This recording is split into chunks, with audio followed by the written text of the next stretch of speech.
मेरे प्यारे भाइयों बहनों प्यारे बंधुओं, राधे राधे। धार्मिक कथाएं चैनल में आपका हार्दिक स्वागत है। आज मैं अपनी वीडियो में सूर्य नारायण की कथा सुनाने जा रही हूँ। इसे सुनने से भगवान सूर्य देव की कृपा से संतान सुख मिलता है। वह जीवन में तरक्की के रास्ते खुलते हैं। कथा सुनने के बाद वीडियो को लाइक और सब्सक्राइब जरूर करें। बेल आइकन दबाना ना भूलें ताकि आपको आने वाली सभी वीडियोज की जानकारी सबसे पहले प्राप्त हो। कहानी सुनने के बाद कमेंट बॉक्स में जय सूर्यदेव लिखना ना भूलें। रविवार को सूर्यदेव की कथा सुनने मात्र ही रोगों और कष्टों का निवारण होता है। रविवार को सूर्यदेव की उपासना करते हैं जो लोग मान और यश की प्राप्ति करते हैं। सवेरे स्नान आदि से निवृत्त होकर लाल चंदन, अक्षित, मौली का धागा डालकर सूर्य नारायण को जल जरूर देना चाहिए। सूर्यदेव कार्यों में आ रही सभी रुकावटों को दूर करते हैं। सूर्यदेव भगवान की कथा। एक नगर में एक साहूकार और साहूकारनी रहते थे। भगवान सूर्यदेव के भक्त थे। दोनों सुबह जल्दी उठकर स्नान आदि कर सूर्यदेव की पूजा करते, सूर्यदेव को मीठा जल अर्पण करते। सूर्यदेव की कृपा से साहूकार के घर में धन धन्य की कोई कमी नहीं थी। बस एक ही दुख था, उनके कोई संतान नहीं थी। एक दिन साहूकार सुबह सवेरे घर से बाहर जाने के लिए निकला और देखा कि एक किसान अपने खेत में दाना डालने के लिए जा रहा है, परंतु वह साहूकार को देखते ही जय कहकर वापस अपने घर की ओर लौट पड़ा कि आज तो अच्छा शगुन नहीं हुआ, पता नहीं आज का दिन कैसा बीतेगा। किसान की द्वारा कही जय बात साहूकार ने सुन ली। उसे बहुत ही दुख हुआ। उसे वापस अपने घर लौट आया और साहूकारनी को सारी बात बताई। साहूकारनी सुनकर कहने लगी, आप तो इंसानों की बात करते हैं, अपने आंगन का दाना तो चिड़िया भी नहीं चुगती। वो भी कहती है कि इस घर में कोई बालक नहीं है। साहूकार इन सब बातों से बहुत दुखी हुआ। अगले दिन जब वह सूर्य भगवान की पूजा करने लगा तो उसने मन की बात सूर्यदेव को कही और फिर अपने नित्य कर्मों में लग गया। इस प्रकार काफ़ी समय बीत गया, पर भगवान सूर्यदेव के प्रति उसकी आस्था में कोई कमी नहीं आई। वह निरंतर सूर्यदेव की आराधना करता रहा।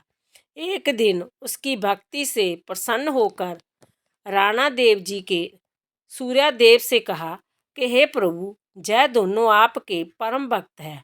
आप इन्हें संतान देकर उनके जीवन में दुखों का अंत करें। आपके इन्हें एक संतान अवश्य देनी चाहिए। राणा देव जी ने कहने पर सूर्यदेव साहूकार और साहूकारनी के सामने प्रकट हो गए और कहा, मैं तुम्हारी भक्ति से अत्यंत प्रसन्न हूँ। मेरे आशीर्वाद से पूर्ण गुण संपन्न कन्या प्राप्त होगी। ऐसा कहकर भगवान सूर्यदेव अंतर ध्यान हो गए। सूर्यदेव की कृपा से साहूकारनी ने एक कन्या को जन्म दिया। सूर्यदेव ने आशीर्वाद से उत्पन्न हुई जय कन्या जब सुबह सोकर उठती तो उसके मुंह से हीरे मोती निकलते। जब साहूकारनी ने ऐसा होता देखा तो उसकी प्रसन्नता का ठिकाना न रहा, लेकिन उसने जय बात किसी को ना बताई, जहाँ तक कि साहूकार को भी नहीं। साहूकारनी ही सबसे पहले अपनी बेटी को उठाती। समय बीतता गया, कन्या बड़ी होती चली गई। कन्या सर्वगुण संपन्न थी। वह भी अपने माता पिता की तरह सूर्यदेव की पूजा करती, जल अर्पित करती, सूर्यदेव के समर्पित व्रत रखती। धीरे धीरे कन्या ऐसे बढ़ती गई जैसे शुक्ल पक्ष का चंद्रमा। माँ अपनी कन्या को विवाह योग्य जानकर साहूकार को उसके लिए वर ढूंढने को कहा। साहूकारनी कहने लगी, मैं सुबह अपनी बेटी का मुंह देखकर ही अपनी सुबह की शुरुआत करती हूँ, इसलिए हम इसका विवाह एक ऐसे लड़के से करेंगे जो घर जमाई बनकर रहे।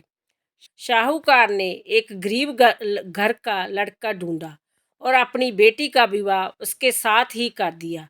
शाहूकार ने अपने जमाई से कहा कि उसका एक नियम है कि उसकी माँ अपनी बेटी को सबसे पहले देखकर दिन की शुरुआत करती है, इसलिए वह हर रोज अपनी बेटी को उठाने आएगी। लड़के से हाँ कर दी। अब जब शाहूकारनी अपनी बेटी को जगाने के लिए हर रोज जाती, लड़के को बुरा लगता और लड़की कहती कि जय मेरी माँ का मेरे प्रति प्रेम है।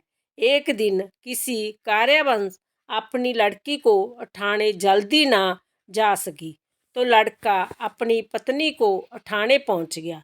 जब उसने लड़की के मुंह में हीरे मोती देखे तो वह सारी बात समझ गया। इधर जब शाहूकारनी पहुंची तो उसने देखा कि उसकी बेटी उठी हुई देखी।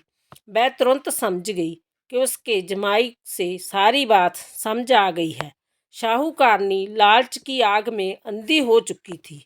उसने किसी को पैसे देकर अपने जमाई को मारने भेज दिया। उसने उसका सिर लाकर शाहूकारनी को दे दिया। उधर राणा देव जी और सूर्यदेव ने सोचा कि सूर्यदेव द्वारा दी गई कन्या के पति देव को मार दिया गया है, हमें उसकी रक्षा करनी चाहिए। सूर्यदेव ब्राह्मण का रूप धारण कर भिक्षा के लिए आए और उसने जमाई के सिर को मांग की और सिर जोड़ अमृत का छिट्टा दिया। उसके पति जीवित हो गए।